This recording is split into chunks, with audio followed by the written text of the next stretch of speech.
Morning students. Hope आप सभी लोग अच्छे हैं और अपनी स्टडीज़ टाइम पे कर रहे हैं और मेरी वीडियो से आपको थोड़ी बहुत हेल्प मिल रही है। ठीक है, चलिए स्टार्ट करते हैं। इससे प्रीवियस वाले वीडियो में हम लोगों ने क्या किया था, मोल कंसेप्ट पढ़ा था और मोल कंसेप्ट की डेफिनेशन पढ़ी थी कि व्हाट इज़ मोल, मोल क्या होता है और एवोगैड्रो नंबर से कैसे मोल को आप लिंक करते हो। अब क्या करने वाले हैं हम इस वाले लेक्चर में, मोल कंसेप्ट को थोड़ा सा आगे और पढ़ने वाले हैं और ये पढ़ेंगे कि किस तरीके से मोल और मास के बीच में एक रिलेशन निकलता है या मोल और मास के बीच का एक फॉर्मूला हम डेवलप करेंगे यहाँ पर। चलिए थोड़ा सा बात कर लेते हैं एवोगैड्रो के एक्सपेरिमेंट की। आप जानते हैं एवोगैड्रो, मैंने कल भी कहा था आपसे कि एवोगैड्रो ने बहुत सारे एक्सपेरिमेंट किए और बहुत सारे एक्सपेरिमेंट के बाद उन्होंने मोल्स के ऊपर बहुत सारी बातें करी हैं। मतलब मोल और पार्टिकल के बीच में एक रिलेशन दिया, मोल और मास के बीच में एक रिलेशन दिया, ऐसे ही मोल और वॉल्यूम के बीच में रिलेशन दिया। आज क्या करने वाले हैं, मोल और मास के बीच में जो रिलेशन था वो एवोगैड्रो ने कैसे निकाला, हम वो बात करने वाले हैं। एवोगैड्रो के एक्सपेरिमेंट की बात कर लो। एवोगैड्रो ने क्या किया, एवोगैड्रो ने एटम के ऊपर एक्सपेरिमेंट किया, एवोगैड्रो ने आयन के ऊपर एक्सपेरिमेंट किया और एवोगैड्रो ने मॉलिक्यूल के ऊपर एक्सपेरिमेंट किया। मतलब बहुत सारे एटम देखे, बहुत सारे आयन देखे, बहुत सारे मॉलिक्यूल देखे और उनमें नंबर ऑफ मोल्स निकालने की कोशिश की। सबसे पहले एवोगैड्रो ने जो एक्सपेरिमेंट किया था, आप सभी लोग सुन लीजिए। एवोगैड्रो का सबसे पहला एक्सपेरिमेंट एटम के ऊपर था। एवोगैड्रो ने क्या किया, एवोगैड्रो ने सोडियम का एक छोटा सा पीस पकड़ा और इस कितना piece, 23 gram of sodium, 23 gram of sodium Avogadro ने कंसीडर किया और 23 ग्राम ऑफ सोडियम में नंबर्स ऑफ एटम चेक किए। जब 23 ग्राम ऑफ सोडियम में नंबर्स ऑफ एटम एवोगैड्रो ने चेक किए तो वो आए 6.022 multiply by 10 to the power 23 atoms of sodium. Atoms of sodium means मतलब क्या है इसका, कि जब आप सोडियम का 23 ग्राम लेते हैं, 23 ग्राम, तो 23 ग्राम सोडियम में 1 मोल एटम्स के बराबर निकल के आते हैं।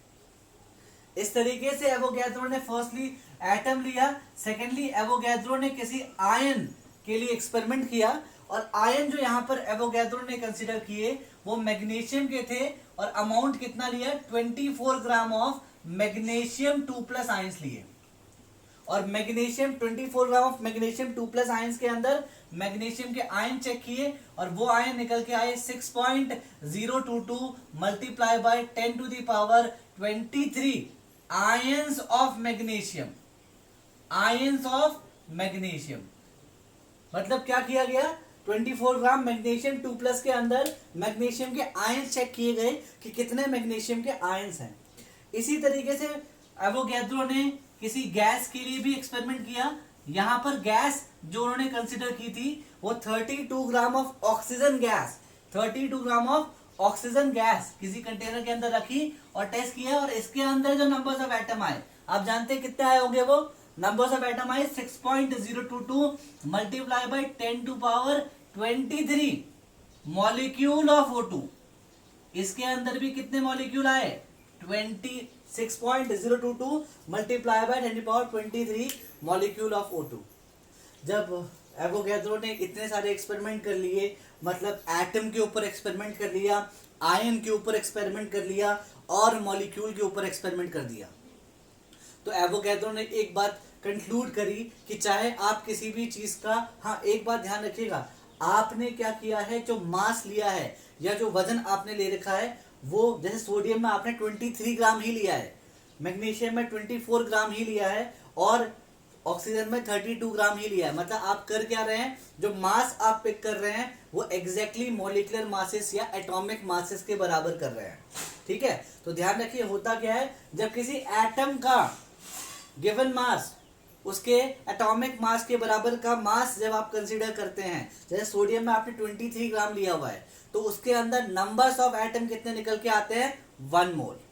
ऐसे ही जब किसी आयन के लिए गिवन मास या जो मास आप कंसीडर करते हैं वो उसके एटॉमिक मास या आयनिक मास के बराबर होता है तो उसके अंदर भी कितने आयंस निकल के आते हैं, 1 मोल। इसी तरीके से किसी मॉलिक्यूल का मास जब आप उसके एग्जैक्टली मॉलिक्यूलर मास के बराबर लेते हैं तो उसके अंदर भी कितने मॉलिक्यूल निकल के आते हैं, 1 मोल निकल के आते हैं। तो वो कहते हैं, यहां से कंक्लूड कर लिया कि आप अगर किसी भी एटम, किसी भी आयन या किसी भी मॉलिक्यूल का मास उसके मॉलिक्यूलर मास के बराबर या एटॉमिक मास के बराबर का मास अगर आप वजन मास रखेंगे और उसके अंदर आप नंबर्स ऑफ एटम, आयन या मॉलिक्यूल नापेंगे तो वो 1 मोल के आसपास ही आएगा, 1 मोल ही आएगा। ठीक है, तो इस तरीके से 1 मोल की एक बहुत सिंपल डेफिनेशन दी कि if molar mass of any substance, if molar mass of any substance is taken in gram, if molar mass of any substance is taken in gram, then numbers of atom, ion or molecule are to be 1 mole। ठीक है, या इसे आप 1 मोल बोलते हैं कि जब किसी भी एटम का मास आप ग्राम में लेते हैं, मोलर मास आप ग्राम में लेते हैं, तो उस क्वांटिटी को 1 मोल कहते हैं। ठीक है, और इस एक 1 मोल क्वांटिटी में कितने एटम्स होते हैं, 6.022 मल्टीप्लाई बाय 10⁻23 इतने होते हैं। ठीक है, अब देखिए यहीं से सिंपल फॉर्मूला भी आ जाता है, जो एक्सपेरिमेंट करे वहां से फॉर्मूला भी निकाल दिया। फॉर्मूला, मोल का फॉर्मूला क्या था, यहां पर मोलर मास का फॉर्मूला आ जाएगा आपका मास in gram over molar mass, mass in gram over molar मास। मैंने पहले कह दिया आपको मास तो ग्राम में लेना है और ओवर मोलर मास कर देंगे, मतलब मास को हम लोग यहाँ पर W से लिख देते हैं। चलिए W इन ग्राम ओवर मोलर मास को कैपिटल M से, तो ये नंबर ऑफ मोल निकल के आया है। देखिए फॉर्मूला बहुत सिंपल है, नंबर ऑफ मोल का given mass in gram over molar mass, molar mass का मास ऑफ 1 मोल। ठीक है, given mass in gram over molar mass. Example ले लेते हैं, जैसे एक सवाल करते हैं, मैं कहता हूं आपने एक कंटेनर ले रखा है जिसमें 64 ग्राम ऑफ O2 मिला। एक पैकेट है, इस पैकेट के अंदर 64 ग्राम O2 के मॉलिक्यूल्स हैं, आपसे नंबर ऑफ मोल्स पूछे हैं, तो करेंगे क्या, बहुत सिंपल, नंबर ऑफ मोल का फॉर्मूला क्या आ जाएगा, गिवन मास ओवर मोलर मास, क्योंकि आपको मास दिया हुआ है, गिवन मास कितना है 64 ग्राम ओवर O2 का मोलिकुलर मास निकालना है, लिखेंगे आप, मतलब ऑक्सीजन का मोलर मास होता है 16 और O2 का मोलिकुलर मास होता है 32, बस डिवाइड कर दिया आपने, आंसर निकाल लिया आपने 2। तो इस तरीके से एक एग्जाम्पल आपने यहां पर सीख लिया। ठीक है, इसे नोट कर लीजिए। एक और एग्जांपल हम कर लेते हैं, इसे इरेज कर रहे हैं, एक और एग्जांपल हम कर रहे हैं। अब हम ऐसे बोलते हैं कि एक सैंपल है और चलिए सैंपल के अंदर 440 ग्राम ऑफ कार्बन डाइऑक्साइड है।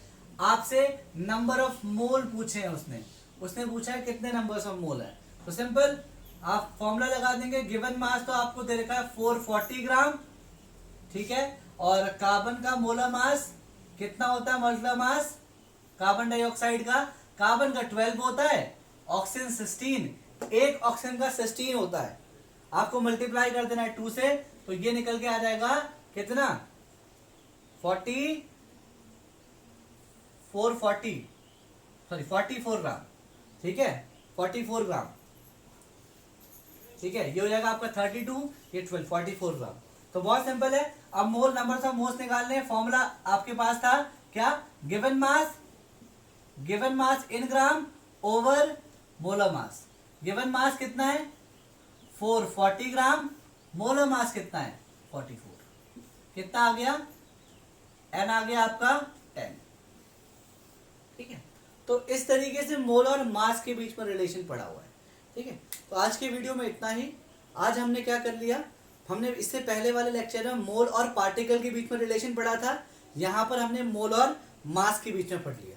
अब आगे मोल एंड वॉल्यूम के बीच की बात करेंगे। ठीक है, थैंक यू, आज के लिए इतना ही।